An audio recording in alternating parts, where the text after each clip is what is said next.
The world is becoming increasingly proficient at telling stories that deny God. As such, we need Thinking Christian to become as natural as breathing. Welcome to the Thinking Christian podcast. I'm Dr. James Spencer. And through calm, thoughtful, theological discussions, Thinking Christian highlights the ways God is working in the world and questions the underlying social, cultural, and political assumptions that hinder Christians from becoming more like Christ. Now, on to today's episode of Thinking Christian. Hey everyone, welcome to this episode of Thinking Christian. I'm Dr. James Spencer, and I'm joined again by Dr. Ashish Varma, and we're going to be discussing continuing our discussion about biblical manhood, biblical masculinity, and really the way I would phrase it is the way to be a male disciple of Jesus Christ. And today we're going to be looking at the work or one work of a gentleman named Dale Partridge. Now, I don't know that Dale Partridge is overly influential in this whole conversation, but the reason that I wanted to address his work is because I think it illustrates a trend that I've seen in a lot of different work on masculinity, and maybe multiple trends. But the one that I noticed when I first read his work was he's trying to frame Jesus as the ultimate male. And in doing so, he's reading back masculine categories onto Jesus.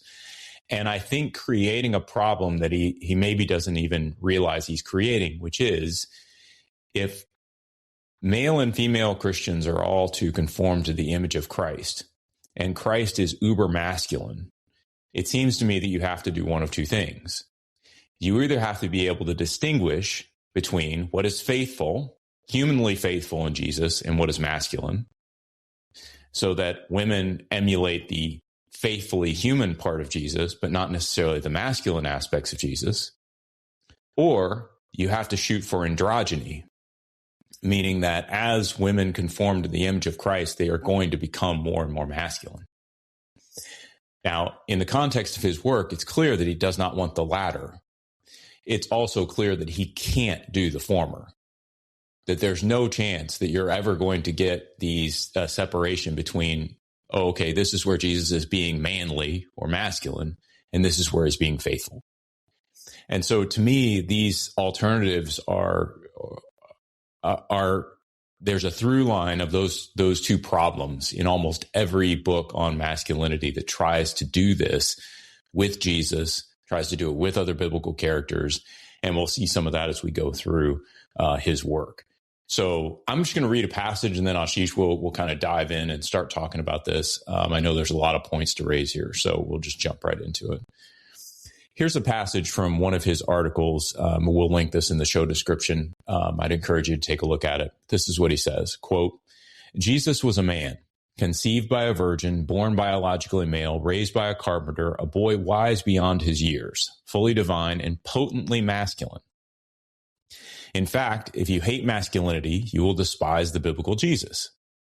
He wasn't interested in getting to know his feminine side, nor was he the macho and chauvinistic domineer that some failing men have become. Jesus was the epitome of manhood, a stalwart in mission, bold, obedient to the point of death, fearless in his proclamation of truth, sacrificial in his acts of love, and resolved to do his Father's will. Jesus had force, authority, and control in a way that marked him as virile and robust." So I'll just start out and say a couple of things about this. Number one, when I read this, I thought to myself, how is it that being stalwart in mission, bold, obedient to the point of death, fearless in his proclamation of the truth, sacrificial in his acts of love, and resolved to do his Father's will, how are any of those related to simply being a man? Because when I read that list, I would want my daughters, for instance, my wife, women in the church, to exhibit those exact same characteristics. Like we don't want female Christians not to be stalwart in mission, bold, obedient to the point of death, fearless in the proclamation of the truth, sacrificial in acts of love, and unresolved to do the Father's will, right? So I think there's a real dichotomy here that he's setting up. He's highlighting these things and labeling them as characteristics of manhood when they're really probably not that associated with Jesus's maleness, right? With Jesus's sex. Yeah, to be clear, none of those things that he mentions are things I want to argue against. Right? Yeah, men should be those things. Now, what he means by those, I don't follow that train. Yeah. But I also, with you, want to say just people should be those things. This is the life of receiving oneself from another. Yes. Nothing about that is, and this is an undefined phrase, but probably my favorite undefined phrase, just because of how cartoonish it sounds. Potently masculine. Yes. I'm not sure what potently masculine is as opposed to just masculine, but none of them seem definitively potent, other than maybe you want to say potently human, to your point. Yeah. Yeah. And as he begins to unpack those, and we can get into some of the details of it, it's like he makes the mistake of, because Jesus came in the form of a man, therefore what he does is a model for being distinctly a man. Yes. And to a point that you've made repeatedly, if he has done that, and if that's what Jesus is doing, right? We think of Paul saying, imitate me as I imitate Christ. Okay, Paul was a man as well. So is he talking only to men as well? What does that mean for women in the church? What's being commended to not just necessarily the church, but women in general? That's right. Nothing is being commended to them, apparently. Yeah. I'm not sure what to make of that, right? I think his leap is unjustified. There's nothing in the text that justifies reading it in such a narrow gendered way. There's nothing in the text that leads me to believe that because the person in question is in fact a male, therefore what follows is distinctly applicable only to males, right? That's a leap. Yeah. But the implication is even worse. And that then there is therefore no model for women. Yeah. And I'm not sure that, just to extend what Paul's saying, that when he says, imitate me as I imitate Christ, it's not clear to me at all that that's an admonition towards men only. No, and I mean, you could walk through the book of Philippians, right? Epaphroditus, set up as a model, gesturing toward this sort of self-sacrifice that Christ does, that we see in the Philippians 2:1-11, right? Epaphroditus, Timothy, Paul himself. These are all models of the sort of self-sacrifice that Jesus is demonstrating in Philippians, and Paul is giving these examples, almost building up to that. They're all men. I don't think that's on purpose. I think it's coincidental. I think what Paul is saying is, look at this sort of self-sacrifice, and this is where I've seen this thus far. And they happen to be men. I don't think it's limited to males. And what I would say, just to make clear sort of my position on this, I don't have a problem with someone saying there are many things that male Christians could learn from the life of Jesus that would be specifically applicable to male disciples. I think because men and women embody the world differently, because we interact with social structures differently, because there are a whole slew of things that, our existence as men differ from the existence of women. I think there are unique things that we can learn, different ways of our embodying things like being stalwart in mission or obeying the Father's will or what have you. Right now, a woman just searched online after finding out she's pregnant, and abortion clinics are racing to be the first voice she hears. For just $50, Caring Network can get there first, with compassion, real support, and real hope. Go to caringnetwork.org and give $50 today, because who reaches her first changes everything. There is a differentiation there. My problem is that he isn't exactly doing that. He's saying that because Jesus is male, he is now the picture of manhood, and all of these things, these good things that Jesus does, are affiliated with manhood. And I want to reverse that and say, no, Jesus does a lot of good things as a human. And as males and females, we now need to learn from those as we seek to sit under the authority of Christ as his disciples. And so that may end up looking a little different for men and women, but it isn't because Jesus was male. Right. To your point of the list that Paul gave that happened to include just a group of men. Yeah. I mean, there's more to be said there, I think, right? We're talking about a culture that it's been pretty well researched, did happen to have a distinct understanding of what kind of mobility was possible, right? Like physical, geographic mobility. And generally speaking, men had that opportunity in a way that women didn't. But nothing within what Paul said is assuming that Paul affirms that kind of organization. No. Right. In fact, as we've talked about before, if Paul exists as someone with no ability whatsoever to change the social order, no ability whatsoever to exercise any sort of political instrumentality for a new kind of society, then all he has at his disposal is to take what is already existent, which is a world in which there is a greater geographic mobility possible for men, and employ, loosely speaking, right? More in a disciple form, not in a employer-employee sort of a way, but to employ these men that have the opportunity to continue in the sort of ministry that he's talking about, right? Right.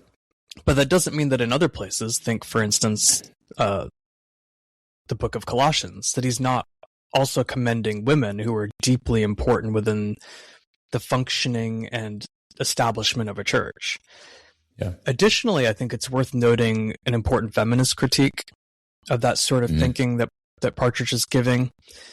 And I realize that for some people, the moment you hear the adjective feminist to the critique, it's liberal, throw it away. And I'd like to encourage holding off on those sorts of prior judgments and to hear it through.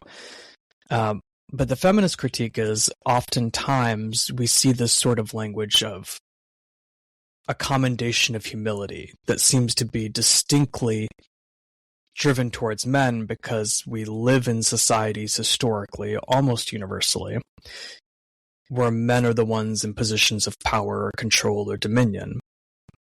And women have already, by social expectation and formation, been put into a submissive, servile mode.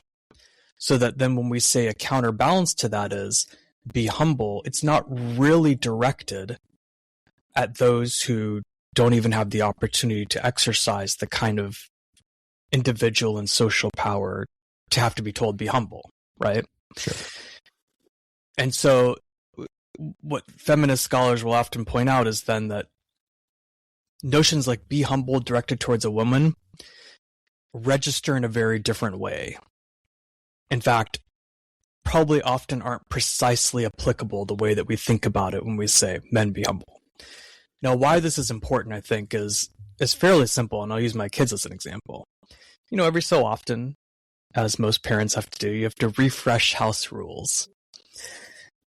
And one of the rules that I find myself having to refresh is we're going to listen and obey right away. That's an important tagline, right away. And when I say that, I'm almost always looking at my oldest son. Now I have 4 kids. Yeah. It's not as though I'm not wanting that to be applicable to the other 3 kids. Right. But everyone in the room knows why I'm looking at my oldest son when I say that. The other 3 just don't have the same struggle with that right away piece.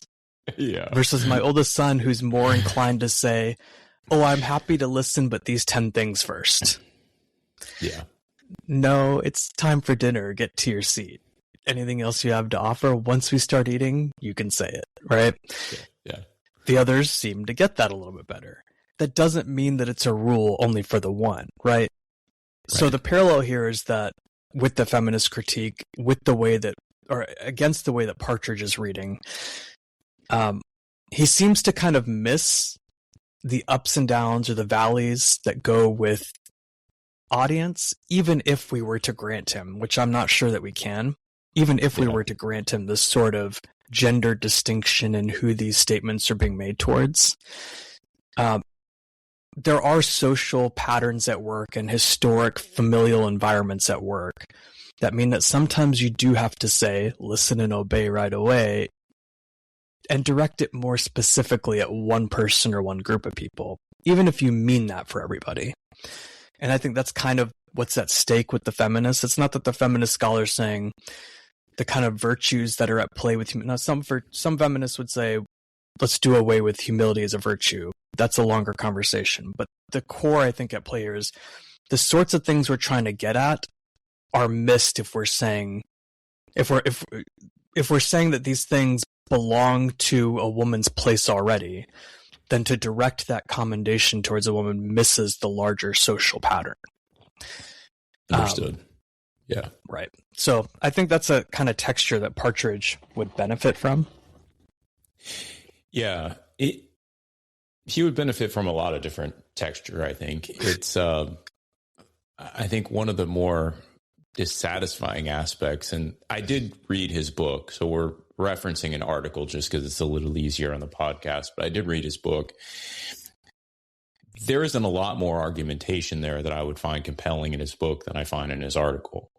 I think what we see is that there's this constant sort of assumption of what masculinity is, and then a reading back out of the biblical narratives and finding masculinity in various places, but then really missing what you would call texture, right? So you have, I'll give a for instance. In his article, he talks about this idea that the newly created Adam was sexually male, but intrinsically housed the qualities of man and woman. That is nowhere in the biblical narrative. I mean, if you think about how many lines there are in Genesis even describing this man, right? You have maybe 3 verses, none of which really deal with any sort of characteristics of Adam. Adam is a fairly flat character, quite frankly, the entire time he's on the scene. The only time we actually see him respond to something is when the woman is made. And I think that it's those kind of assertions that he's drawing on that start to border on the ridiculous. That they are just so far out there and evidently used to advance his particular argument with no particular substance behind them, right? That is really deeply problematic of what he's doing. Now, we've said before, interpretation is difficult, and there are possibilities for interpretation, and there are probabilities for interpretation, and there's a range of things that could be right, some that might be right, and some that seem more likely than others to be right. And then there's fantasy. Then there's just total conjecture. And I think this is total conjecture. This notion that the man, prior to the creation of woman, housed all the qualities of male and female makes absolutely no sense, for one, and it has no biblical basis for it. I mean, the whole reason for creating woman is because it wasn't good for man to be alone. Right. That's a key point to bring up here, right? If all of the qualities of male and female are within Adam, arguably what we're putting into the text is this notion of self-sufficiency. But the whole thrust of Genesis 2 that leads us to that kind of climax of God putting Adam to sleep and drawing forth the woman, is a move against self-sufficiency. It's not good for him to be alone. That's right. And for him to see that, one of the things he does is he names animals and notices, by the way, that the animals are not alone. Yeah. It's showing a sort of neediness. It's showing something that's that's missing from him, not in a sinful way, but in a sense of what truly is full and complete is the being in and with and for another, but also receiving oneself from another. And that, I think, just the logic of that passage, again, talking about probabilities of interpretation, but the logic of that passage flies in the face of all of these things are present in Adam. No, actually, that's the opposite of the implication. Yeah. And the fall in Genesis 3, it's worth noting that we've talked about in another series, is a movement towards self-sufficiency, wrongly so, right? Neither one of these people, Adam or Eve, is to see themselves in a godlike manner as self-sufficient, but both of them ultimately move in such a way as to do that. I will say I also find, in addition to that particular passage where he's making this assertion, I also find all of his biblical evidence related to why Christ is particularly exhibiting the boldness, fearlessness, courage, those kind of things that he lists. He goes through and tries to sort of lay these out, citing various biblical passages for different things to demonstrate Christ's masculinity in these. But there is no reference to masculinity in any of them, other than Jesus being male, which again, I think there's a collapsing here that we should just name, that being male doesn't automatically mean masculine. And that's a real tension here, I think, in this piece as well, is that there's a tendency to think that if you're male, you're going to be masculine. That's obviously not the case, given that he talks about the effeminate church and, there's a way for men to be effeminate. And so you have to import these other categories back in on this. And again, we're back at that sort of problem of, can you really distinguish when Christ is being faithful as a human, that male and female should both emulate in their own unique ways? Or is Christ being masculine, in which case, what do you do when you're telling women, hey, emulate Christ? He never deals with that dynamic. And like I said, even the passages that he cites, I don't disagree that they demonstrate Christ's fearlessness or his boldness or his what have you. The tension for me is that they don't point to his masculinity.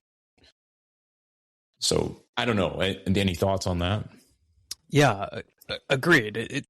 He's importing this notion of masculine, and it's important to distinguish here what we're trying to say when we say, quote, masculine.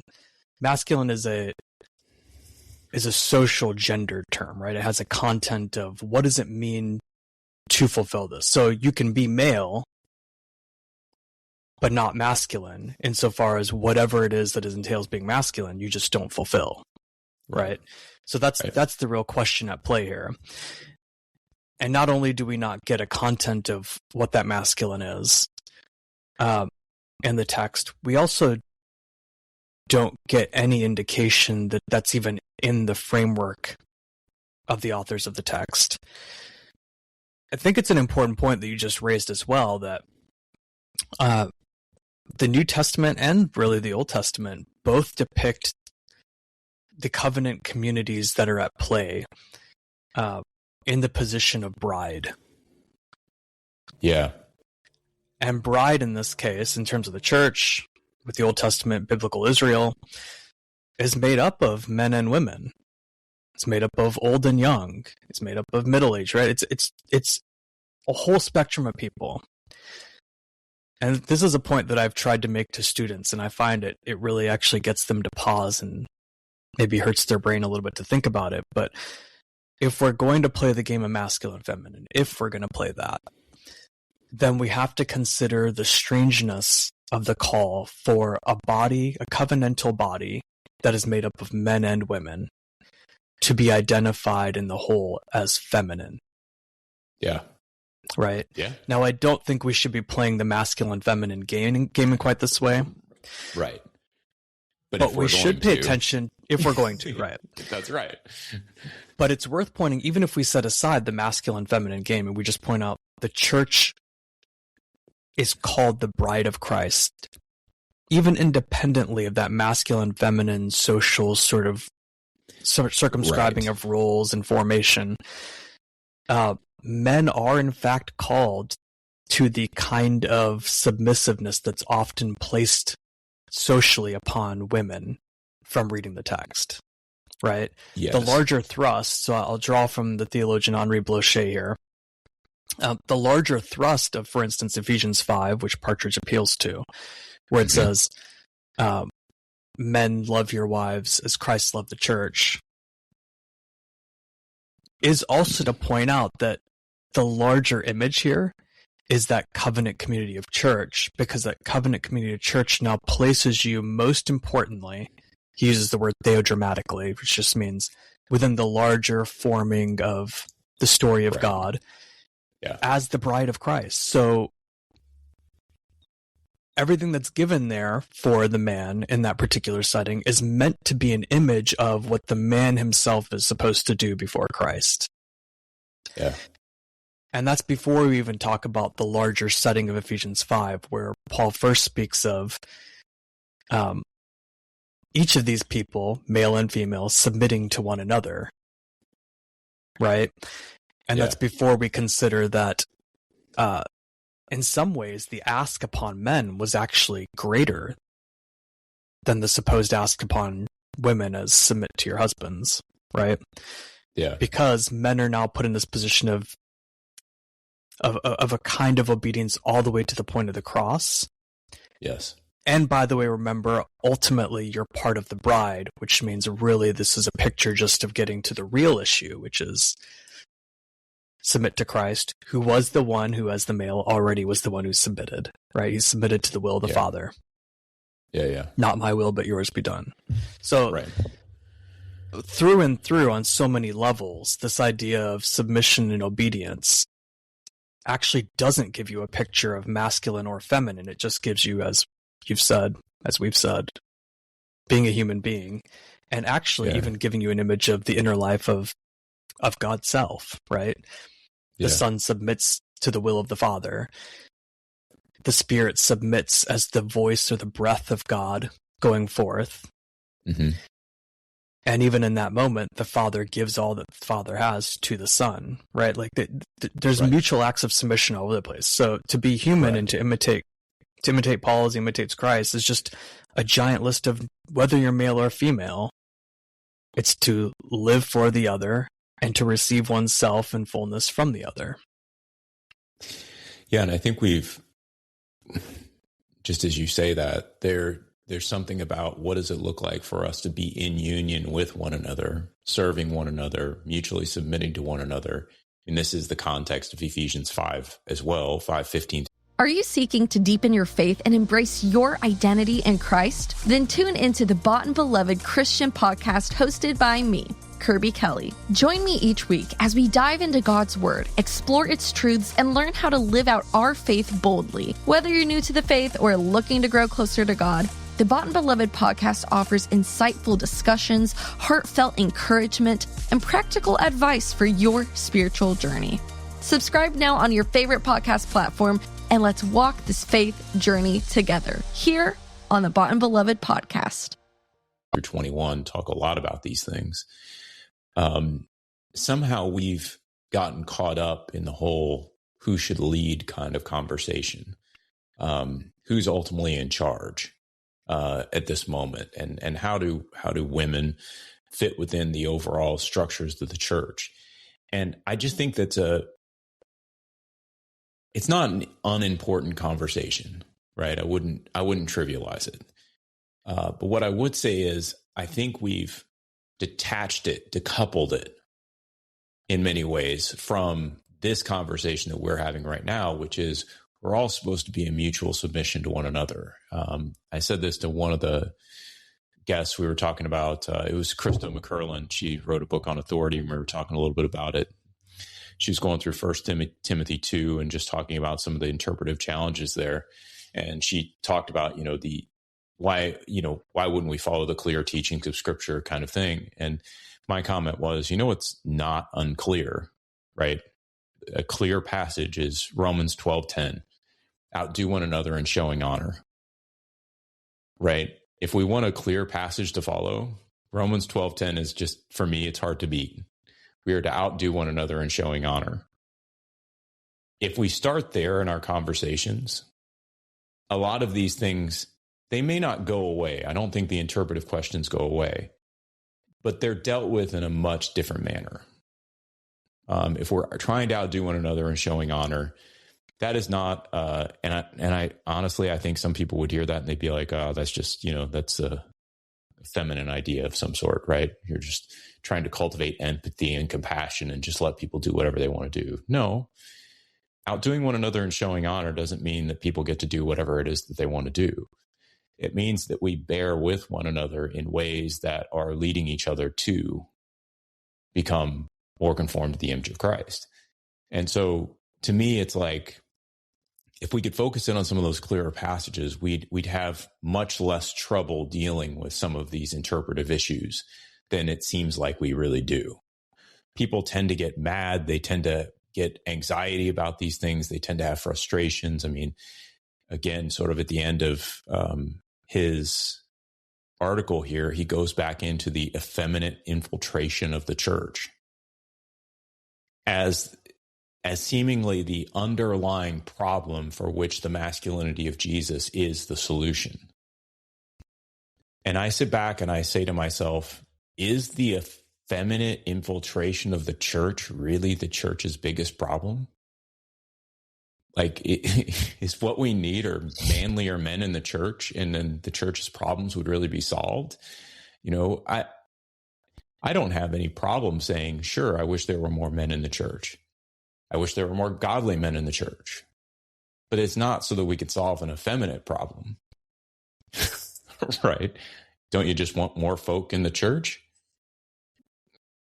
On some level, it just feels like this has gotten so goofy. And there's one point in this, I'll just read this little section, because if you just read this part, I think people would actually agree. Right? Like, I would agree. Outside the context of this article, I would agree with this statement. He says, coffee shop and bookstore Christianity is no match for prison cell and angry mob Christianity. The truth is, church history is saturated with Christians being tortured, dismembered, eaten, shot, hung, racked, boxed, buried, and burned for Christ. Might be a little overkill. The timidity of the current church, which submits to government overreach and complies with laws enforcing unbiblical support of sexual sin, will be costly. Now, I wouldn't phrase it that way, but I get the point, right? That even if we read through something like the book of Revelation, the letters to the 7 churches, what's being pushed on there is, hey, church, don't compromise your faith in the midst of worldly pressures. It's something around that. And so do we need a resilient church that is willing to suffer the consequences of not compromising our faith? Of course we do. Right? I think that's an of course. But what I think he's trying to do is say that, of course, yes, we need an uncompromising faith. And to have that, we need more men. That's where I sort of jump off the train. To have an uncompromising faith, we need to be more masculine. Again, that's where I jump off the train. I don't buy that next leap because I don't see that is what the Bible is really encouraging us to do and be.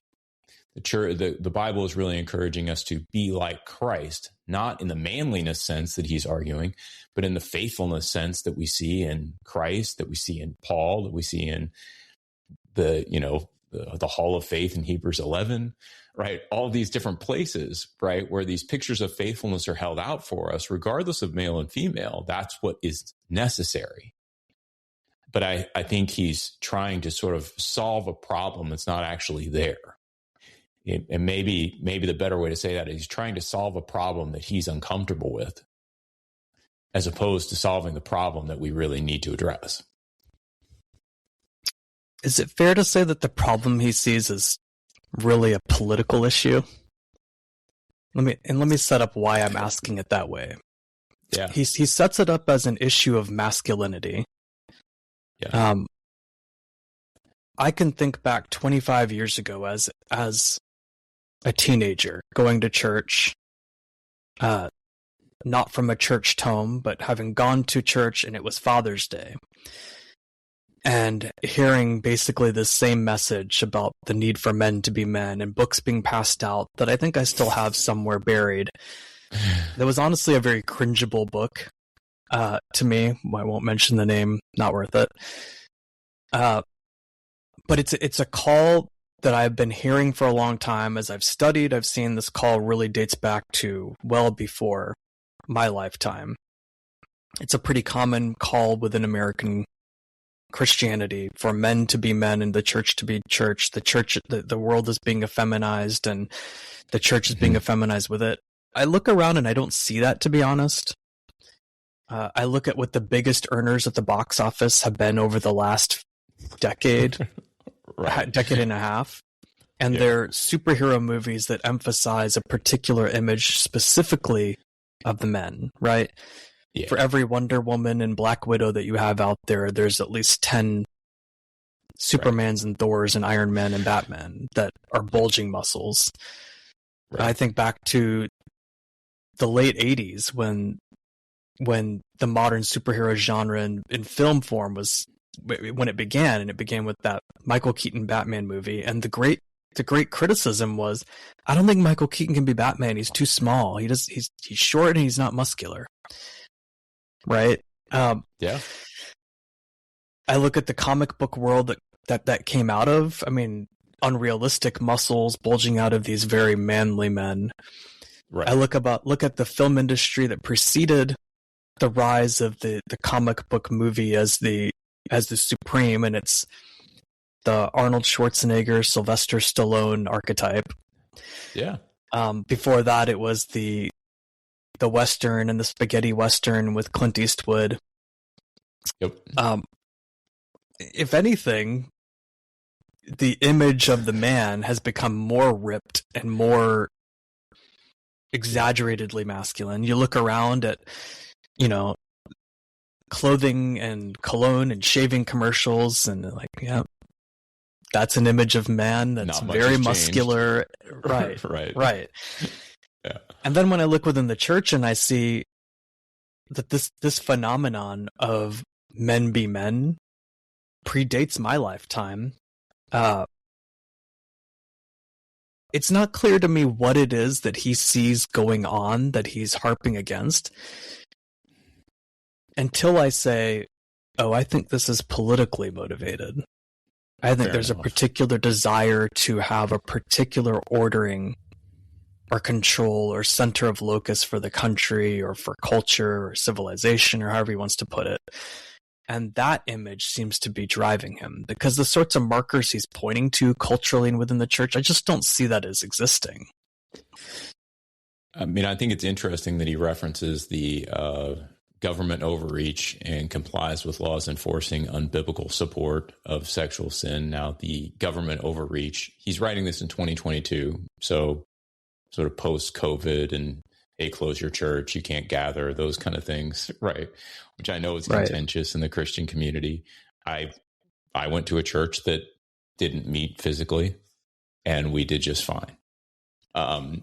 I think that there needed to be much more grace and sort of a Romans 14:15 attitude about how churches dealt with that. But it turned into a point of machismo. And so I can totally see your point here, where there are these political arrangements that I think are difficult. The only place I would expand that sort of political notion is that I would say it's not political necessarily on the American stage, but I think it's also political within the church. And maybe that's what you mean too, in the sense that, maybe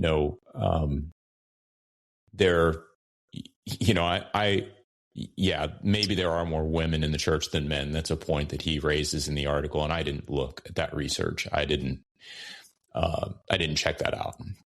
My recollection of the last time I looked at it is that there are more women than men in the church.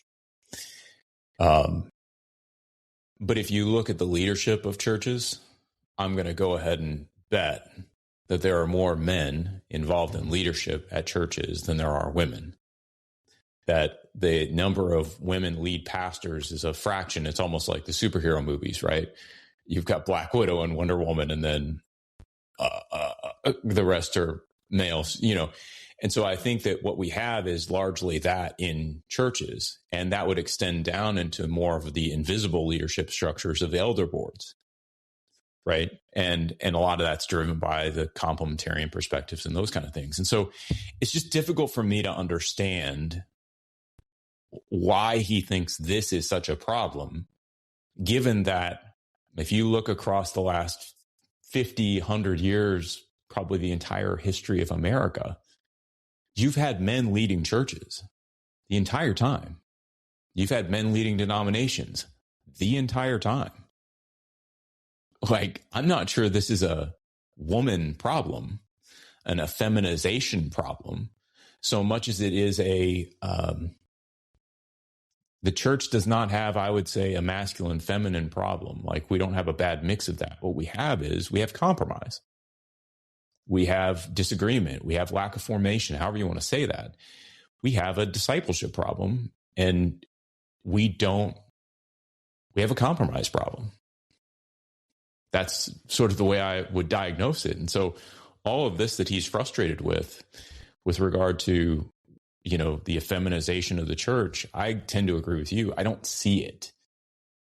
What I think I resonate with is the notion of timidity. I can get my head around that one, right? That the church may be too timid, may be too willing to compromise in order to be more comfortable.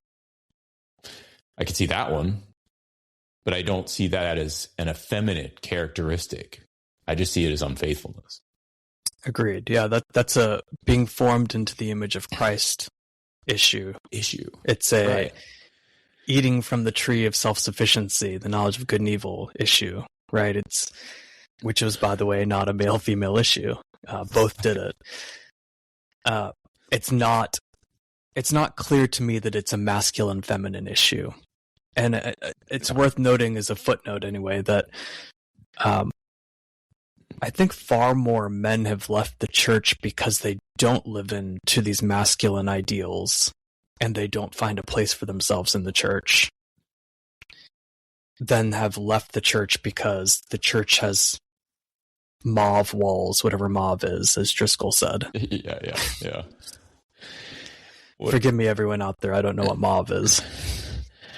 I will just say, sort of as we close this up, I think the diagnosis is really an issue, right? I mean, we've made sort of a big deal about this, and the mischaracterization, I think, of faithfulness for masculinity, this sort of merger of Jesus being male, so then Jesus is ultimately masculine. And we have lessons that we can learn as men from Jesus being masculine that will help us retake and reclaim a church that has become feminized. I think that entire diagnosis and that entire narrative is distorting because, in part, if you really take a second and think about it, what's on top of all of that? What's really driving this whole project forward? It isn't Christ. It's masculinity. And it's a particular notion of masculinity, right? Yes, they've merged that with Jesus. Be masculine like Christ was masculine. Well, what did it mean to be that Christ is masculine? Well, let me show you. And then it goes into this sort of spiral of, well, he was this, and he was this, and he was this. I mean, even the reference of Jesus was a carpenter. Okay. But I'm going to go ahead and bet that the women of that day and age were pretty hands-on, rougher and tougher women than what any of us are today, right? Unless you're sort of a blue-collar worker who works with his hands, works with her hands every day, right? If you're an office worker or white-collar kind of person, it's almost a guarantee that these people had a rougher life than you have, right? Right. And so even that reference, you kind of sit back and you're like, well, of course Jesus would have worked with his hands probably. I mean, we have referenced him being a tecton, and so he was a builder of some sort. That wasn't manly, right? In a masculine sense, it was probably a male-dominated profession, but that didn't make it masculine. It just meant that that's what men did in that day. And so I think we've got to leave room for, I guess my bigger point is, when we start applying this layer of masculinity over the top of Jesus, that's really what we're doing. we're putting it over the top of Jesus. And as Christians, we should be really uncomfortable with that. That all of a sudden some other standard other than Christ is driving the way we think about Jesus.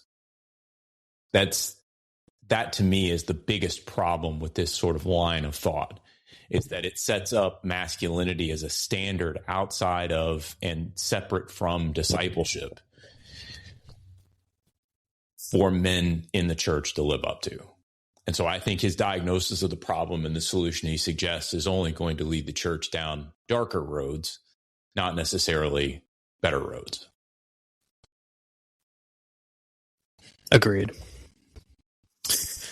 All right. Well, let's leave it there. This was a discussion, like I said, of Dale Partridge's article.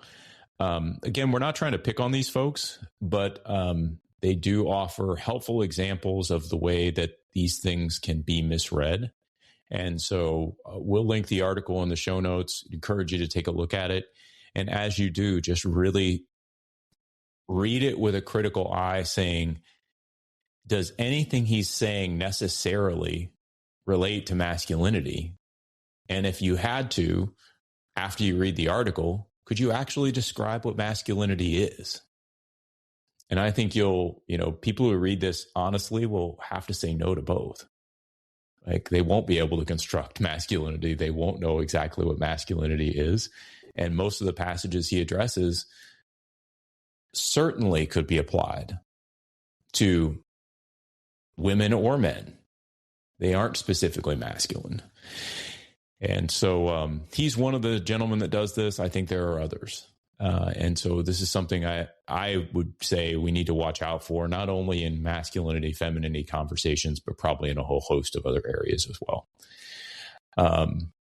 Anyway, thanks, Ashish, for being here. Thanks for this conversation. And thanks, everybody, for listening. We'll catch you on the next episode of Thinking Christian. Just want to take a second to thank the team at Life Audio for their partnership with us on the Thinking Christian podcast. If you go to lifeaudio.com, you'll find dozens of other faith-centered podcasts in their network. They've got shows about prayer, Bible study, parenting, and more.